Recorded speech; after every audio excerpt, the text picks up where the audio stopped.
Hi, good afternoon, everyone. My name is Laurel Birchfield. I'm with the Michigan Coalition Against Homelessness, and I am honored to be joined today by Lacey Dawson with ACLU Michigan. And today we're going to be talking with all of you about the upcoming election and how you can get involved with efforts to do voter registration, voter education, and candidate engagement between now and not actually until the election, past the election as well. There's lots of opportunities. And so before we get started, it is 12 o'clock. We're going to have some folks, I'm sure, joining in as we go through with doing webinars during the lunch hour. People tend to go grab food and join us as they are available. But I'll go ahead and start with some housekeeping just to get everyone familiar with how we're going to run this webinar, and then we'll get into the content. So for those of you who have not participated in a GoToWebinar webinar before, you should see a dashboard that has a lot of different options for you for engaging with us. During this webinar, we have everybody muted, but we are hoping that we'll have some dialogue and some exchanges throughout the process. So you have the option of using a question box or a chat box at any point during this webinar to send us questions. We will hold those questions until the end, but please send them at any point during our presentation and we'll be happy to get to those. And I always like to add, if we don't have the answer live during this webinar, we would be happy to go get that information and follow up with you. You'll also see on that control tab or on your dashboard that we have handouts. If you click on that, there is a lot of information, not to overload you, but this is a very important thing that we're going to be talking about today. And there's a lot of good resources floating around. So I wanted to make sure that you had access to all of those. So Lacey has provided quite a few that she's been able to collect and put together from the ACLU. That is put on as a package of materials. There's also a guide from the National Low Income Housing Coalition, and a PDF of this presentation is also included in those handouts. We are recording this session, and so we will be happy to share this out. We have a rather small audience today, in part because there's a couple things going on right now.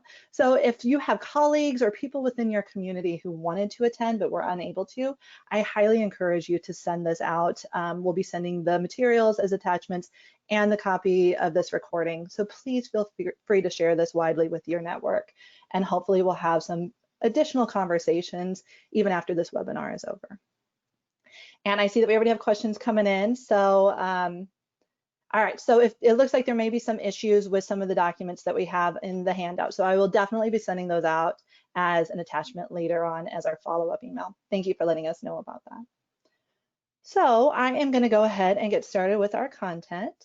Again, my name is Laurel Birchfield. I'm with the Michigan Coalition Against Homelessness. We are, for anyone who's not familiar with us, we are a statewide nonprofit working with over 600 service providers across the state trying to prevent and end homelessness. And this year we are very excited to be taking on some election work as well. So part of our election work is part of the broader campaign, Our Homes, Our Votes 2020. And that is work that is funded by the National Low Income Housing Coalition. And part of our work is funded by Lacey and her team over at ACLU Michigan.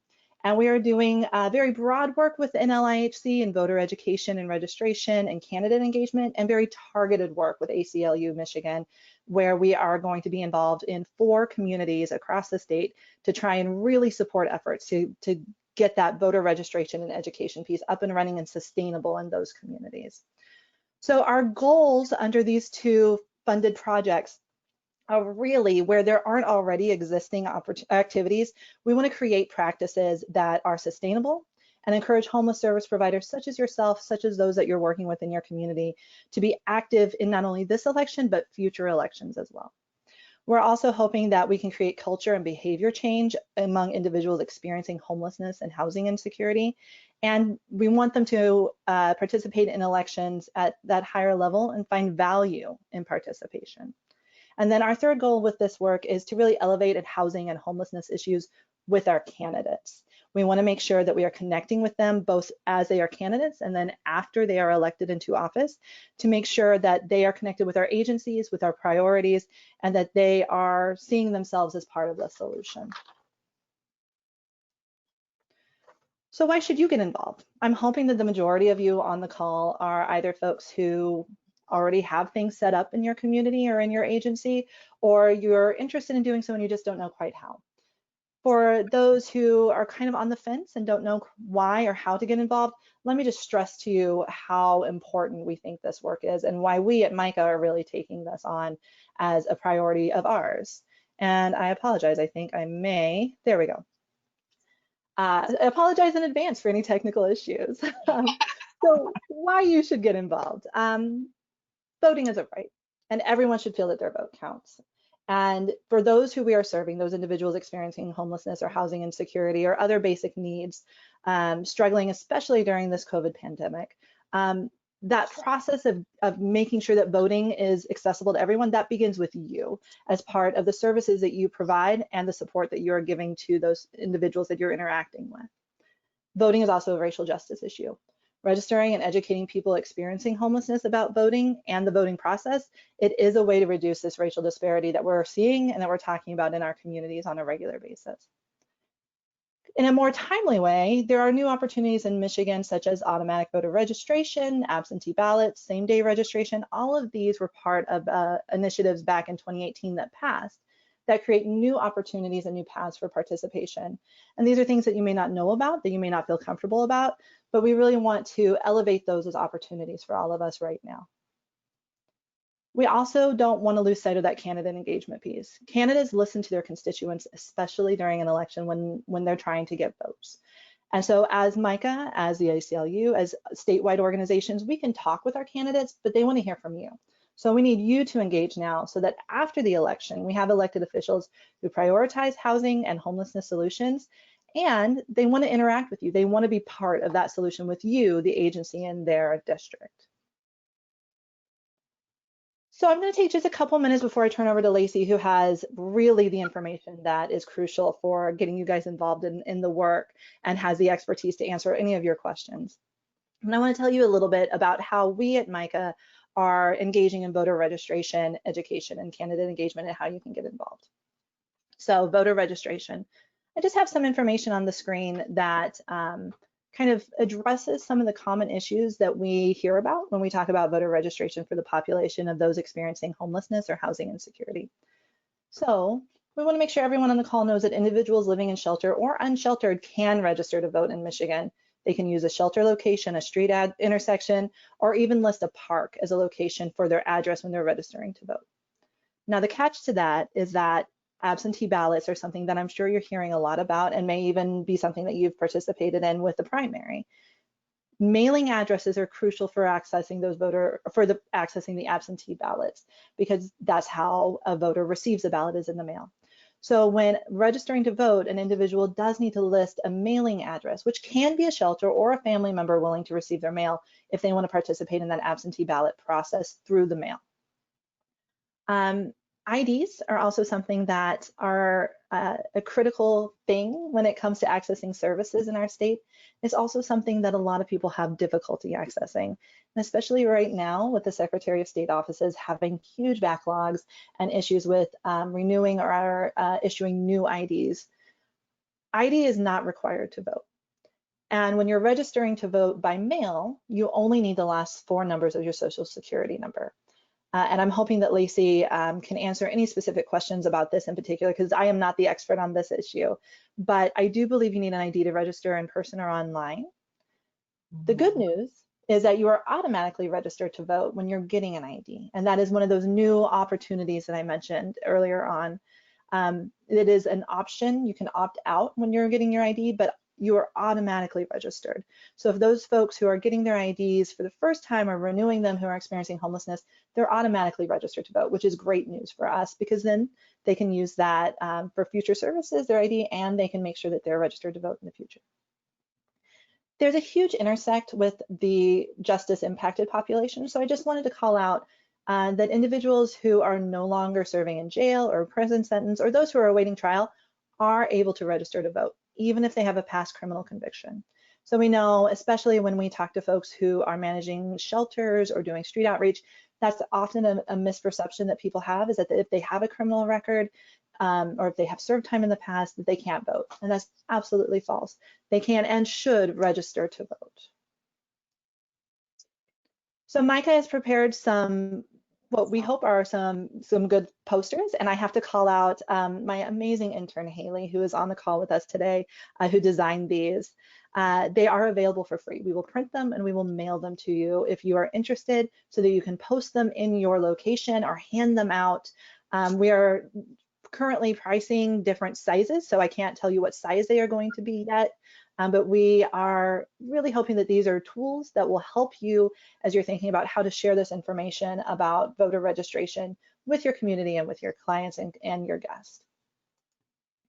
So quickly on voter education. Again, on the screen, I just wanted to kind of highlight some of the challenges that we know exist for people experiencing homelessness or housing insecurity. Historically, this is a disenfranchised population. There is data showing that people experiencing homelessness and low-income voters historically have lower voter turnout, and we've heard anecdotally that they may feel that their vote doesn't count. So that's going to be a challenge as we encourage people to register and then to carry forward and actually submit their votes. Individuals who are in this crisis of housing insecurity and homelessness, again, especially during COVID-19, they may not prioritize voter registration or voting, and that may not be something that they really want to talk about as they're seeking assistance. And so it's up to us as agency providers and staff and volunteers and advocates to find the space for that part of the conversation and engage them in a way that fits their needs and where they are in their process. Individuals who we serve may also require accommodations due to physical or mental disabilities. There are a lot of accommodations that are available to them. So that should not be a barrier. It's just something else that we have to consider as we're creating our strategies and our plans for how to best help our clients and guests. And then finally, not finally, but in addition, individuals may need additional support, such as transportation to the polls or a stamp for a mail-in ballot. I'm going to pause here, because these are challenges that we're hearing about at the state level, but I'd really love to kind of open it up to see if anybody else has additional challenges that they know about or that they're worried about, either from the individual or the agency perspective when it comes to getting voter registration happening in your community. So if there are additional challenges that you know about, please let us know in the chat box, so that's something that we can be thinking about and addressing as we move forward. So one of the ways that we are addressing some of these challenges is we're really focusing on building trusted messengers. So one of the things that we are doing with ACLU, I mentioned we're targeting 4 communities and really building up their capacity and their ability to do voter education and registration. Part of our program is to also support a peer ambassador. That's someone who's experienced homelessness or housing insecurity, who will be compensated to speak to their peers and support them in their efforts to engage in the electoral process. And so part of that is going to be in those 4 communities specifically, but also we're going to be doing videos and testimonials to try and encourage that voice. So if that's something that you would love to participate in, if you know someone who you work with who you think would be a great candidate, let us know. On the screen, I have images from 2 events we've done in the past, a rally on the state capitol steps called How Housing Changed My Life. Everybody in this picture has experienced homelessness, and they told their story in front of our Capitol. And then on the other image are members of our Homeless Speakers Bureau who have been trained to get out into their communities and tell their stories. And we have seen the impact of this narrative and this process in our broader advocacy efforts and trying to make housing and homelessness something that is talked about, and talked about from an educated perspective of people who've been through it. And then finally, candidate engagement. We can't lose sight that all of this work needs to be coupled and partnered with reaching out to candidates and getting them to see themselves as part of the solution too. So for the past, I'd say 5 or 6 elections, MICA has done state level questionnaires with our candidates. This is our first year that we're also going to be doing congressional candidate questionnaires. So I wanted to share just some of the stuff that we've learned through this process. I think we all can say that housing and homelessness is just simply not a high enough priority for candidates in their platforms and talking points. Regardless of party, regardless of location, we need to hear this more. We need the candidates to be talking about these issues more. In 2018, our candidate questionnaire, we had 68% of respondents said it was very important to find solutions. We need to see that translate into action now. Candidates report being active with community organizations, and maybe you even have those kind of relationships with candidates. You have folks who are volunteering, donating, being active with the services that you're providing. Again, we need to see that translated into solutions at our state and congressional levels. We have very few legislators at our state level who have introduced legislation that is targeting homelessness or housing insecurity.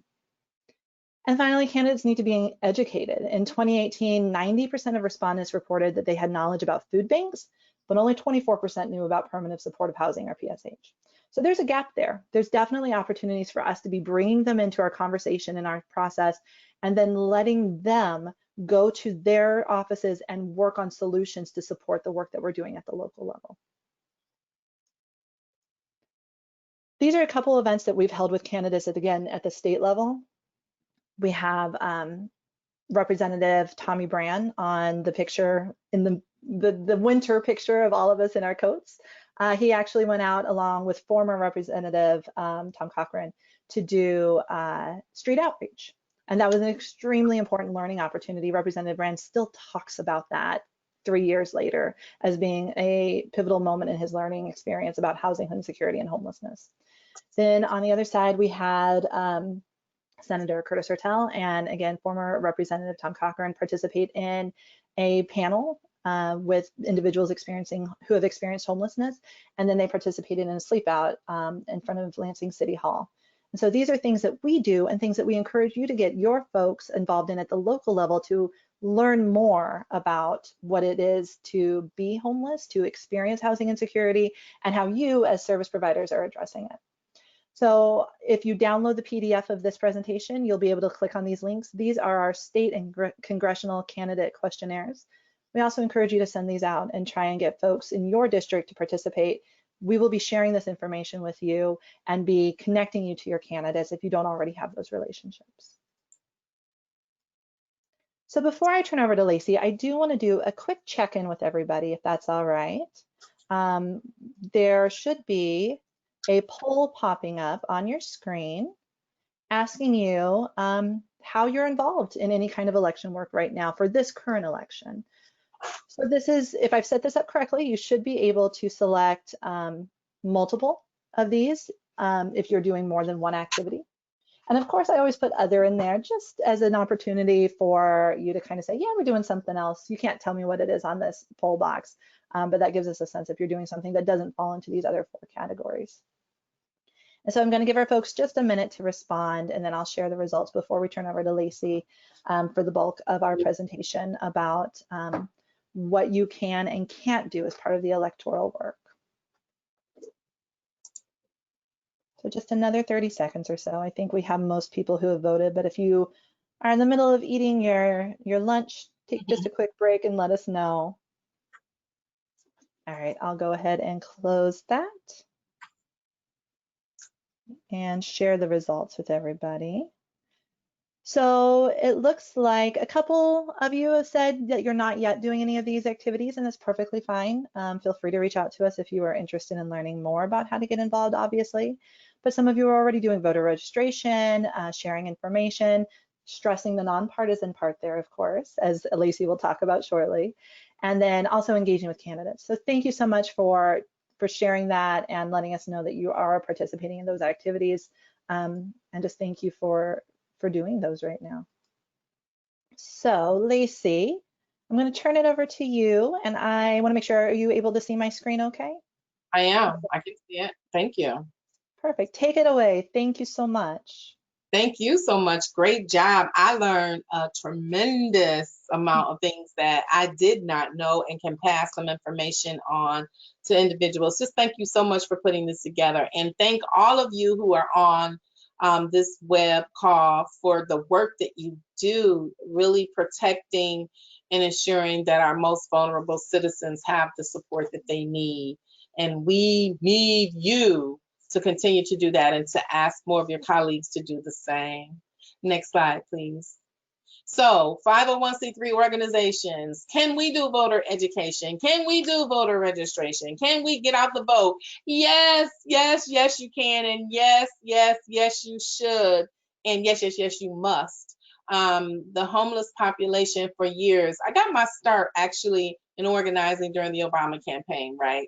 And I've been hearing for years that there's a specific constituency that is left out each and every time. And I just want to Thank L'Oreal. I always say your name wrong. L'Oreal. Am I saying it right now? L'Oreal. I don't know why I want to fancy people's names up, but I just want to thank you for coming to the ACLU and saying, listen, this is what we're going to do. And really sticking with us and sticking with the process to make this happen. Because not many will reach out and go beyond the simple, right? Well, we'll throw a couple of voter registration forms out and see who takes. But your passion for this work, it just really touches my heart. And you're one of my favorite groups that's in the portfolio. Don't tell I tell everybody already. I love the fact that you all are doing this. So thank you again from the bottom of my heart, because this is very important. So yes, 501c3s can, and we're going to talk about why you should and what you can and cannot do. So let's go to the next slide. Just a disclaimer, I am not an attorney, so this information provides general guidance only and should not be relied on as legal advice. But I have provided you with so many handouts from organizations that are also 501c3s to make sure you have that support. Next slide, please. So some of the organizations that you also can research and who have great information, great resources, they have trainings. Voter advocacy, you have some information from voter advocacy, which is a group of lawyers and coaches from nonprofit organizations. And they have one goal. They want to make sure that advocacy is easy and accessible for nonprofits. You have some resources from them. Nonprofit Votes, they're actually sponsoring and sponsor every year National Voter Registration Day, which is September the 22nd, I want to say, this year. So you can definitely get involved in that. But you have information from Nonprofit Vote, and then Independent Sector. They are a national membership organization, and they bring together communities and change makers at nonprofits. They fund and they do a lot of different training. So you have support materials from those institutions. So that if you have any additional questions that I might not be able to answer, you can either get to them, call us, and to make all of that happen. And one that I didn't include that I probably should have is the Michigan Nonprofit Association. They also have information on advocacy and the laws and the rules on what you can and cannot do, because it is a scary thing. You don't want to get caught up in a conundrum. And we have had a few organizations who have, because they're trying to use a C3 and a C4 lens together, but you all are really, really, really secure and safe in how you're going to conduct these activities. Next slide, please. So I got this directly off of the IRS website. And the question is, can a nonprofit conduct voter registration and get out the vote drives? And as you can see here, I don't know if you can click it again. I don't know if the slide transitions work. Let's see. Yes. It highlighted, yes. If they are conducted in a neutral and nonpartisan manner, that is going to be the thing that you hear consistently throughout this presentation. Neutral, nonpartisan manner, without any reference to a candidate or political party. So that is the crust of the thing. We can, as nonprofits, do voter registration and get out the vote drives as long as they're nonpartisan. Now, interestingly enough, the link at the bottom, and I don't know if we can type that link into the chat for individuals, but they actually have trainings. The IRS has these really cool trainings, and I found it out yesterday, where you can watch podcasts and video on political campaigns and charities, the ban on political campaign intervention. So if you click on that, it's a 15-minute training, and they go through it in a really in-depth manner. And it's actually not as boring as I thought it would be coming from the IRS. So check out that site if you're still feeling uncomfortable after this presentation. And then they have a whole host of other trainings on that site too. Next slide, please. So let's talk about the don'ts. I want to get the don'ts out of the way. So the things that 501c3 organizations cannot do. We absolutely cannot support specific candidates or parties in races for public or elected offices. So we cannot do that. What we also cannot do is to oppose a declared candidate or third party. So we can't go for a candidate and we can't go against a candidate. We cannot conduct efforts to encourage or draft someone to run for office. Even if we think they're the greatest employee ever, we cannot say, hey, you know what, Lacey, you should really run for office and we think you'd be good and we're going to back you in that. If the IRS found out about that, then we'd be in major trouble. We cannot endorse a candidate or contribute to their campaign with any money or time. Now, when you're off work, that's different. If you're off the clock and your mom is running for dog catcher in your region, as long as you're off the clock, that's fine. But when you are working, then we cannot do that. We can't contribute any cash or in-kind support, whether it be I'm going to help you by doing online digital ads, but I'm not going to charge you candidate A. We cannot do that as nonprofit organizations. We can't coordinate activities with a candidate. We can't evaluate a candidate's positions, but we can evaluate. And if you look at the bottom of the screen, the exception is certain circumstances where the evaluation pertains to a candidate's position on a pending piece of legislation. You then get into lobbying. So your organization has a certain amount of lobbying that can be done. So when we're evaluating candidate positions, it goes into the lobbying bucket and not the get out the voter registration bucket. Some other things that we can't do. We can't send partisan political communications, any mail or anything to our members or employees telling them how to vote. We cannot approach candidates and ask them to endorse our organization. None of that. We cannot participate or intervene in any political campaign. We cannot participate or intervene on behalf of or in opposition to any candidate. We have to restrict our rental of our mailing list or facilities to specific, we cannot restrict the rental of our mailing list or facilities to specific candidates. If we rent our list or our facilities, we have to make sure it's open to everyone. We cannot show one side of the other. So I would just caution, don't give it to anyone. And we can't set up or fund a political action committee. So that's a list of things that we just absolutely, if we stay away from those things, we should be fine. I tried to list as many as I could. There may be more, but these are the bulk of it. If it looks too political, if it looks like we are favoring one candidate or the other, if it looks like we're favoring one party or the other, it is off limits. But everything else is on. And I'm going to talk about the things that we can do, which is exciting. So next slide. And no, that is not me or my sister, but that's how I feel every day. So what can 501c3s do? Take your time. Yes, we can. We can do a lot, and we should be doing it because we know our people better. We have more authentic relationships with people in the community than a lot of institutions. And that is the power of a 501c3. We work hard for those relationships. We work hard to make certain that folks are taken care of. And so we should be the voices and the individuals that help, the trusted messengers that help to increase civic participation in our spaces. So what can you do? You can conduct nonpartisan get out the vote drives. You can most certainly do voter registration drives. I think that the voter registration scare came up when Acorn got called out a number of years ago. And, unfortunately, that's a deeper story than we can actually take time to talk about today. But absolutely, yes, yes, yes, you can conduct voter registration drives. And it should not be something that is only done when an election is coming up. This just should be something that is ingrained in the mission and the mantra of our institutions.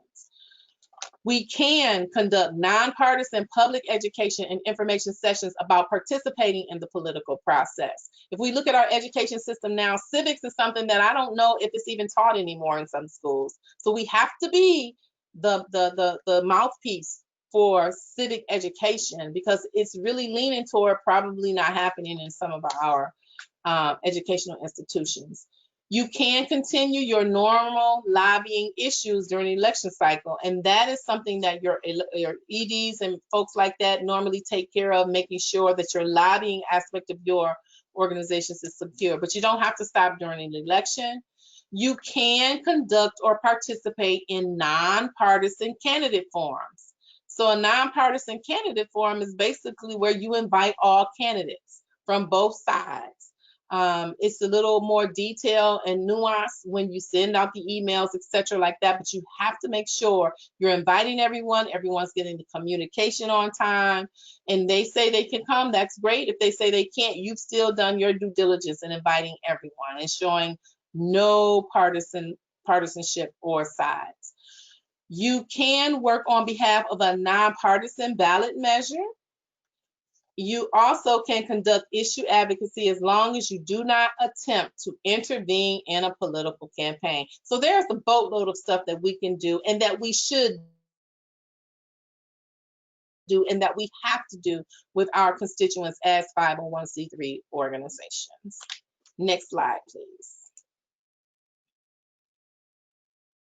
So let's talk just a little bit about what does voter education look like. So again, nonprofits, the best messengers, and nonprofits should definitely take a leading role in this because we get to people quicker, faster, and better than any institutions. So voter education can look like, letting folks know what are the important deadline dates for voter registration and election dates. Luckily in Michigan, we don't have a voter registration deadline except for 15 days before the election. Our voter registration online process kind of goes away, but folks can still register to vote in person even on election day, which is probably the most exciting news that we've had in a long time.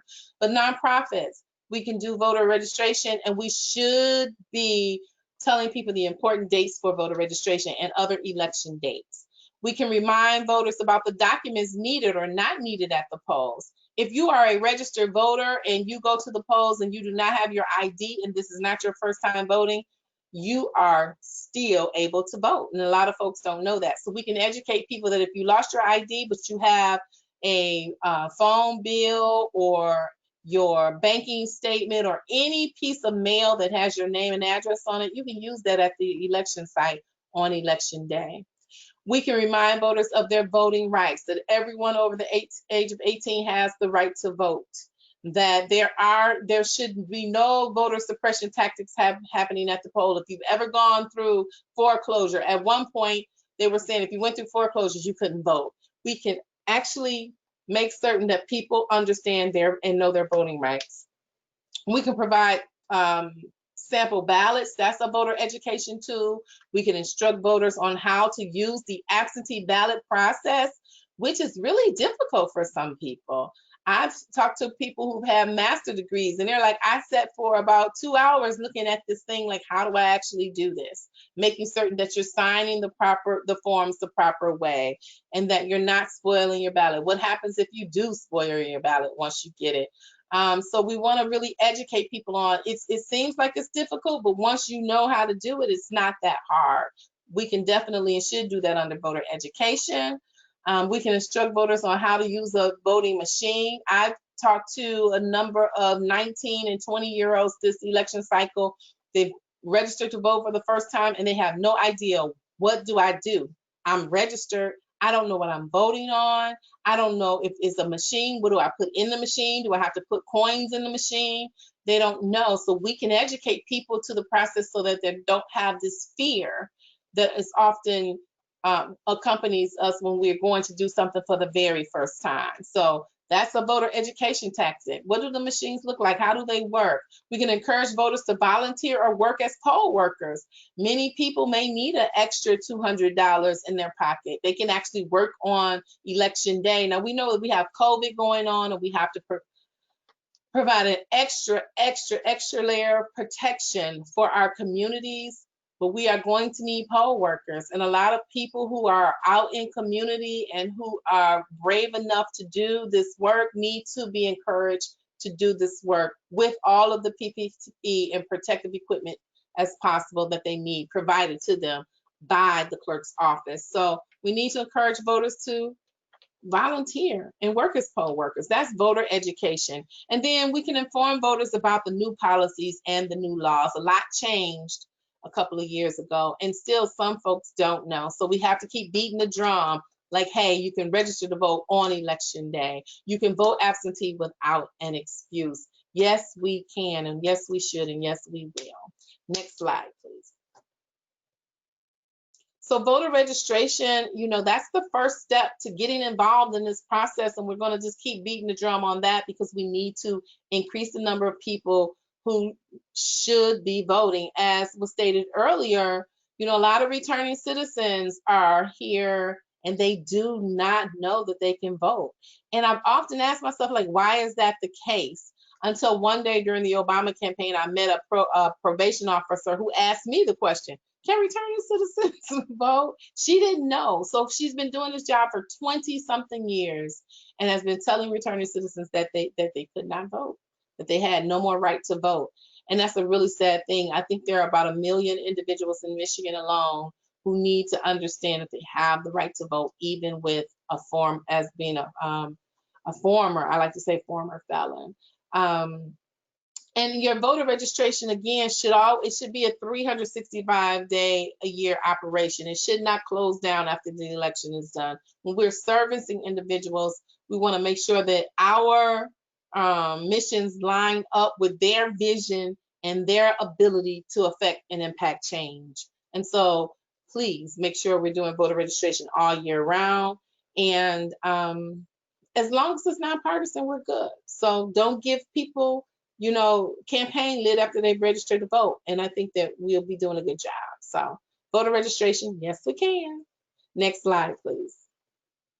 And lastly, like, what does a GOTV operation look like? GoTV, as some people call it. But get out the vote, it's not one activity. It's a coordinated effort around a bunch of different activities. So as you all are getting people registered to vote, there are other organizations that will be giving them a phone call to remind them of election day, or giving them a ride to the poll, or producing voter guides. And by the way, I love whoever your intern is that did the oh my goodness, I'm like, how can we use this and get it to everybody, every organization across the state? I will be asking you that question when we talk on the phone again. These are great materials. This is a GOTV activity, an education activity. Even allowing staff time off to vote. You will be amazed at how many institutions do not provide their staff with some time to go vote on election day. So these are all a bucket of activities that we can do to get our vote out here in Michigan. And again, I'm not going to keep beating the dead horse, but this is a crucial year. We want to really show community support that they have not necessarily always seen because of COVID and because of us being in a very stressful situation with something that we've never, ever dealt with before. It's going to be a lot of people that are like, I don't care anything about that institution right now. But in order to make certain that democracy is continually protected and that people understand their rights, we're going to have to get on it. All of us, nonprofits, individuals, we have to make certain that we take some time this year to get that vote out. So I'm hoping, and I think there are 19 or 20 folks on the call. I know each and every last one of them are going to be out there really making certain that it all happens. So next slide, please. So now a lot of folks, what is going to happen is they're going to get lobbying and election and getting out the vote kind of mixed up. So I did get some information from your National Alliance to End Homelessness, and I just took some screenshots of it. There's a big difference in what we are wanting to do around this election in lobbying and advocacy. Not going to go into it in any detail, but lobbying and advocacy are commonly confused with each other. One thing to keep in mind is that lobbying is a type of advocacy, but advocacy activities are not always lobbying. And the last thing I'll say about this is that it's very important to know the difference between lobbying and advocacy so that you can properly report activities. There's no federal limit on how much non-lobbying advocacy your nonprofit can do. And a lot of times when you're lobbying, you're going to sit, you're going to make this specific plan, you're going to engage with elected officials, etc. It is not the same as getting out the vote, doing voter registration, or doing election protection or working at the polls. It's two separate things. So just definitely know that. Next slide. And I think we're done. This just goes into what lobbying activities may include, what lobbying activities may include. So like talking to the Appropriations Committee, calling congressional staff, sending out action alerts to a coalition of homeless service providers, asking recipients to write to their member in support of a proposed increase in funding. So those are examples. So I don't want you to be afraid that what we are asking you to do today is lobbying and you got to count it towards some expenditure and you got to go through all of this paperwork. We are not lobbying. We are not advocating. We are saying we want to get the vote out and we need your help in doing so. Next slide, please. So here's the thing. We can do voter education. We can do voter registration. We can get out the vote. We have 69 days until election day on November 3rd. We all have to get our hands in this piece. 69 days actually means we have like 25 days, right? That's like tomorrow. And it is going to be some of the hardest work you probably ever done. But when I say it's the most rewarding thing that I have ever done in my life, helping people to understand their own power, helping people understand that they have a part to play in the system, and not that it's just this little minute role that they have to play, but it's a very important part to play in society. I remember my first time ever really doing voter registration, and I was downtown Detroit. I was asking these young Black men, like, hey, you want to get registered to vote? And they were like, no, I'm not going to do that.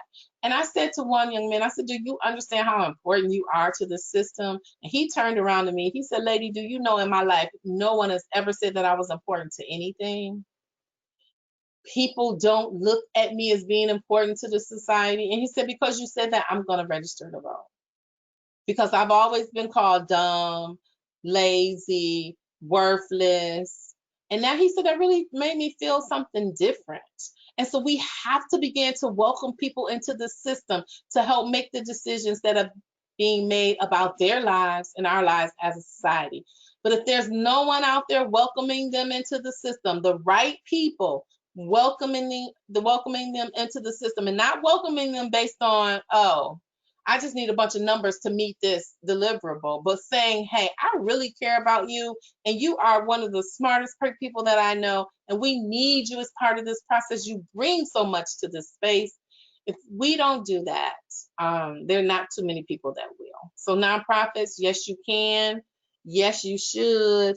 And I hope to see you in the field, on a Zoom, somewhere out there doing the work. And again, I thank you in advance for all the great work that you're doing. So I'm done. I'm open for any questions if folks have them. Thank you, Lacey. And I'm going to have Haley start reading out. We did get a couple questions, but before we do that, I just want to acknowledge that our relationship is fairly new. I'm just getting a couple opportunities to interact with Lacey, but every time I am so inspired by your energy and your like excitement for this work. And I just want to thank you for sharing that with us, because that's what we need. We need to get excited about being part of this process and solution. So thank you. Yes. Get excited. All right, Haley, are you still with us, and are you able to read some questions that we've been getting? And while you're doing that, let me encourage folks, please, we've got some time. Go ahead and send us your questions in the box. If you are in this place where you feel like you can speak without a lot of background noise, I can see if we can unmute you and you can talk as well. We want this to be a good opportunity to learn and exchange. And if you want to reflect and send us questions after the fact, we can do that too. So send us your questions now, send us later. Haley, do you want to go through some of the questions we've received? Yeah, of course. The first question on there was about the second document, but I think we somewhat covered that. So Yep. I'll move on to the next one. Can someone enter an agency address for mailing address? So yes, and that is something that we're actually going to encourage. A lot of shelters, as an example, already are set up to receive mail for clients. And so especially if you have that in place, we encourage you to do that so that people can receive their absentee ballots. I'm not aware of any restrictions, Lacey. I don't know if you know of anything about using an agency for an address. No, as long as the agency is willing, that is perfect. The thing that I want to really do is to make certain that folks who don't work in this hemisphere or this, that they know, because they're not given the correct information. I've heard a person say, well, yeah, they can't use any address other than where they're physically living. And I'm like, no, that's not true. So thank you for sharing that. All right, our next question is for Lacey. Can you distinguish between evaluating candidating positions and seeking candidate positions on issues of interest? Okay, now I'm confused a little bit by the question. Can you say it one more time? Can you distinguish between evaluating candidating positions and seeking candidate positions on issues of interest? So at one point, Lacey, you had a slide. Let me see if I can get back to that.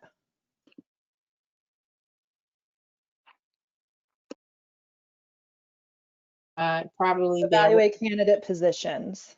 So again, if it says, except in certain circumstances where the evaluation pertains to a candidate's position on pending legislation, right?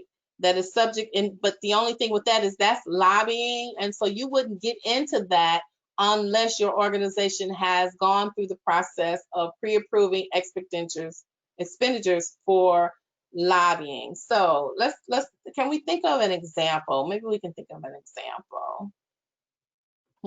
But it's lobbying. So I don't even think we really want to get into that conversation, because that is a lobbying matter that you would definitely have to get approval from your organization in order to do. We are not doing that in this space right now. So, and again, it's a cannot do. So we don't want to do anything that we cannot do. We're focusing all on what we can do. So we should not be evaluating candidate positions with this program. So I'll provide, and you know, if I am misinterpreting the question or the intent behind the question, please forgive me. But from our organization, I mentioned that we're doing candidate surveys, and our process is to, in a nonpartisan way, submit that to all candidates for the district, collect it, and then distill that information into a really like accessible format to give back out to the community. In that process, we do not do like a scorecard. We do not say, this is the right position, this is the wrong position. We just simply take the info on the candidate's knowledge and position on issues and present it back. And so that's how we're addressing that issue of asking questions about positions, but not evaluating them. And then that's for every candidate, no matter what their affiliation is or anything like that. I know the League of Women Voters does the same thing. They've been doing it for over 100 years. I think they're on 101 year. And it's basically getting the information back out from the candidates and pushing it out. No editing or ranking of, well, this candidate sounded better than that one. None of that. It's for us to make our own clear decisions. So Haley, we'll move on to the next question, but if we didn't answer that one appropriately and the person who posed it wants to ask something more specific, please feel free to put that in the box or let us know. Yeah, and if I don't have the answer, then I'll go to some of the attorneys that I work with and say, hey, I have this question and you have to answer it. Yes. All right, our next question. If our client does not have a Michigan ID or utility bill, bank statement, etc., can they use a shelter verification form, or how do they prove their address is our shelter? Oh, go for it. Yeah, go for it. So I'm actually going to pivot back to you, because I don't believe there needs to be a verification for registration as long as using the mail-in, but for an in-person registration where they do have to provide that, I'm not aware of if a shelter verification letter would suffice. Is that anything you've heard about, Lacey? So let me ask about the form. Is it an official form that is provided by the state or has any connection to the state? It is, I probably am misspeaking here, so I'm going to say that this could be incorrect, but I believe that they were referencing a letter that the shelter would provide. We have worked with the Secretary of State to where that paired with an HMIS identification card works for getting an ID. So I'm assuming that they're thinking about that same process. So it's not from the state though. But it's not from the state. That's a question I think we should get the secretary. I can ask to Hester Wheeler. I believe, in my opinion, that it would work because it's an official. If it's an official document on official letterhead saying that this person is a resident of this shelter, I think that it should work because someone is vouching that they actually physically live here. So I would look at it as but I think we should definitely pose the question to one of the folks that we know and get back to this individual and have that maybe in a Q&A or an FYI for folks across the state, because I'm quite sure that's going to come up a couple of times. If we're doing the work right, it's going to come up again. That's an excellent suggestion. And so Haley's taking notes of who's asking questions. We'll get that information for you and confirm so that we know that what we're talking about, and we'll get back to you. But I want to say there's a good chance that the answer is yes, because it's an official document used for other things. Haley, do we have another question? Yep. All right. Do you have resources for people who need transportation to the polls? So again, we're working with a bunch of different groups that want to, even during COVID, provide transportation to the polls. So what I would recommend is that if you have individuals to say, I need a ride, I know, for instance, in Oakland County, there's a group called Oakland Forward, and they received some funding to provide Lyft and Uber ride, or Uber or Lyft, whatever we're calling it now, for individuals who want to go and turn in their ballots. So they give you a code and that driver is sent out. There's another group that's working statewide they're going to have buses pick individuals up at different sites and take them to vote on election day. I think the NAACP may be putting some things together. But I understand they might be shying away from it a little bit and are still in discussion because of COVID. But there are several groups that I know of that are providing rides to the polls. We just have to wait out and also see like what the pandemic is turning itself into. Because if the governor decides again, we have to be a lot more careful, then she may put a restriction on rides to the polls. We are, though, very confident that the Secretary of State's office is going to keep polling locations open no matter what. But as far as rides to the polls, it depends on, what's happening and whether or not the governor feels it'll be a safe thing for folks to do. So that triggers two things for me, if I can jump in. I don't want to take time away from questions, but for me, what Lacey just explained really elevates the need for community participation or community partnerships, and finding those organizations that are already doing this work in your neighborhood, in your county, however far you serve, and partnering with them so that you're increasing your resources. So if you can't provide that transportation, making sure you're part of the broader community conversation to find who does and figure out where the resources are so you can actually get more for the folks that you're serving.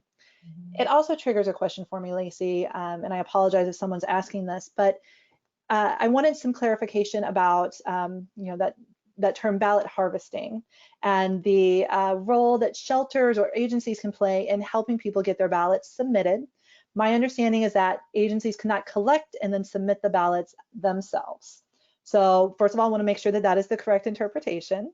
Yeah, that's the interpretation I keep hearing, that we cannot ballot harvest. We cannot incentivize folks like, hey, I'll give you a cookie if you can't do that.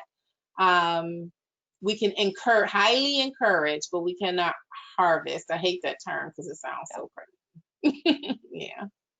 And so it sounds like the solution that you're supporting that, kind of seems the obvious, is to help with transportation so individuals can drop off their own ballots. Is there any other workaround that you're aware of that might be beneficial for like our shelters? I think it's just really a lot of education. Like, hey, once you're finished filling that out, this is the next step. This is the next step in the process. Some groups are making certain that they have stamps and, access to stamps and things like that. So folks know, if there is a mailbox within some, vicinity, knowing where the mailboxes are. And I don't know, I know at certain like senior homes and things like that, they have a specific place where the mail is deposited. So just having instructions, if you have a deposit area for mail and it's always there and it's always been there, then that's an easy solution. But to actually collect them, you can collect the absentee ballot applications. You're not supposed to collect the ballots, though, for obvious. Thank you for that clarification. And stamps do not count as incentives, correct? So buying a stamp is fine. No, stamps don't count as incentives. Thanks. Yeah. Haley, what other questions do we have? All right. Can you explain what it looks like for an agency to actually conduct voter registration? We have thus far been referring individuals to the state online voter registration website. Oh, it's so much stuff you can do. Go ahead. Look, okay. It's so much. I mean, you can print the forms out and have, clipboards available for individuals to actually fill the forms out. You can set up stations where people can actually get online and actually do it. I mean, you can get as creative as you want with voter registration. It's really no limit on how you can conduct your voter registration drive. It's when folks actually get ready to pass that ballot in that the restrictions become kind of a nuance. So, I mean, I've seen people have voter registration parties. You can get that, that's fine. But it's just a ballot that we can't manipulate or electioneer, as some folks would call it. So print, I think the easiest way to do it, you know, when I was with the Obama campaign and some other organizations, one organization, we did 28,000 voter registration forms collected in like 3 months, right? And that was volunteers going out asking individuals if they needed to update their voter registration. And that's another thing when it comes to actually training people how to actually conduct voter registration. A lot of times it's the way that we ask individuals. So a lot of folks that are in their 50s, they don't want to tell you that they're not registered to vote. So when you ask them, hey, are you registered to vote? They're going to say yes. But if you ask them if they need to update their voter registration, which a lot of constituents often need to do because of housing insecurity in this state, then that triggers the answer to be different. Well, yes, I need to re-register, or I need to update my voter registration. It's a big difference between updating my voter registration and feeling like I've never ever registered to vote. And why would I tell you that I've never registered to vote? I'm embarrassed to say it. So I would just encourage people to ask a simple question: do you need to update your voter registration, sweetie?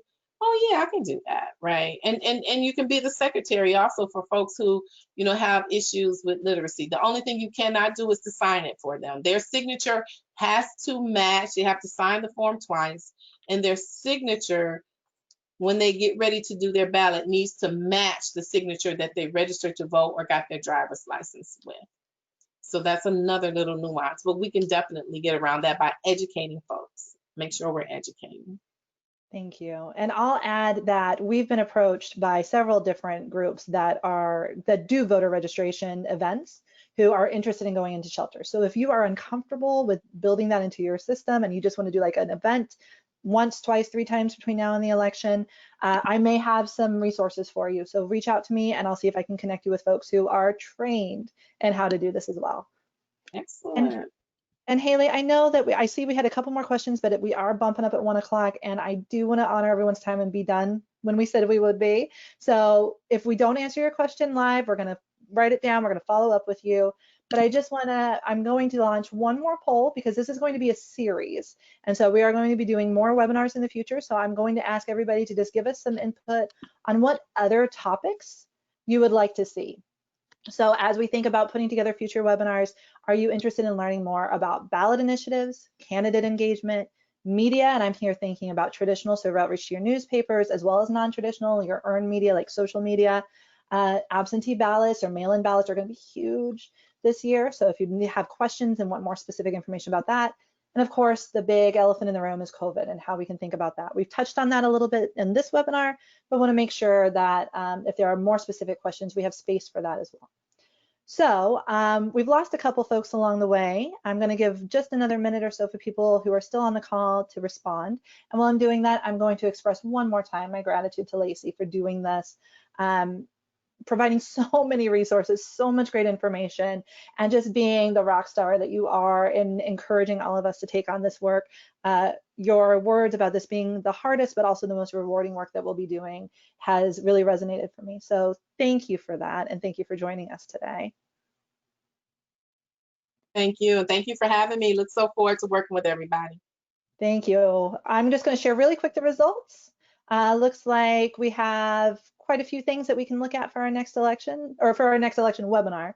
So thank you, everyone, and have a great rest of your day. Feel free. Oh, I should put up here for the last few seconds of anybody who's still on the call with us, our contact information. So we'll be sending this out, but also if you need to reach out to me, and I'm going to volunteer Lacey as well. If you have questions that you weren't able to ask, please reach out to us and we will happily work with you and answer your questions. All righty. Thanks, everyone. Have a wonderful day. Bye-bye. Bye.